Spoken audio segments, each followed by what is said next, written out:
Good evening and welcome to Netzach Yisrael's daily Kitzur Shulchan Aruch Shir. Tonight we're going to learn Siman Kuf Tzadi, Hilchos Makah, Shmiras Haguf, or Bal Tashlis, halachas of building a Makah, guarding one's body and not destroying things, or Voigim Seifim. It contains 3 Seifim. Seif Aleph.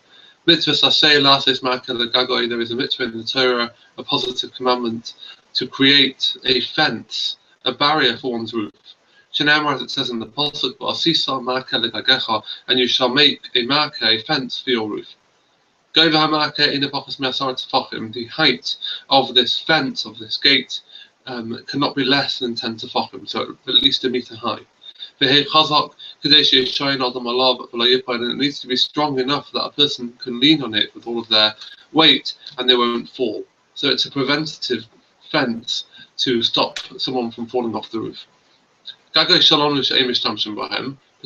our roofs, our slanting tile roofs that people don't use, people don't climb up on top of, are exempt from such a barrier.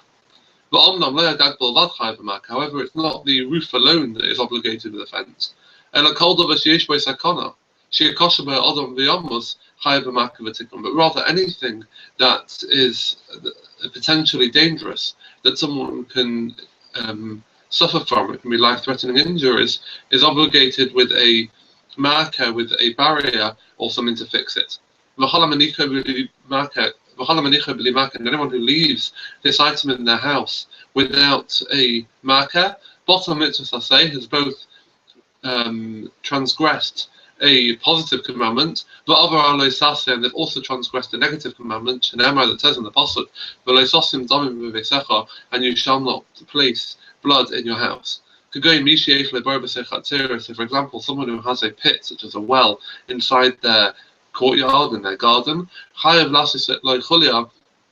they have to make an entrenchment around it, at least 10 tefachim high. Or to create a cover over it in order that no one should fall in. Safe base. Likewise, any type of obstacle that could potentially be life-threatening. There is a positive commandment in the Torah to remove it, or to guard from it, and to watch it over it, to prevent anything from happening in a secure manner. As it says in the Pasuk, guard yourself and guard your soul very well. And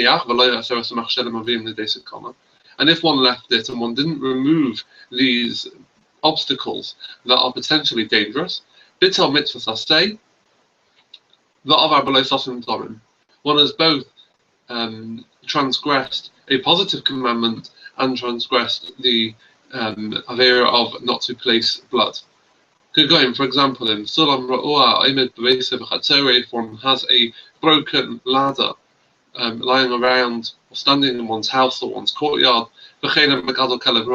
or someone who rears a vicious dog. Steve Gimel. Just as we've just mentioned, the person needs to be careful with his body, not to ensure that he doesn't lose any part of it, not to damage it, not to harm oneself at all. As it says in the Pasuk, the Pasuk that we quoted just before, one should guard yourself and guard your soul very well.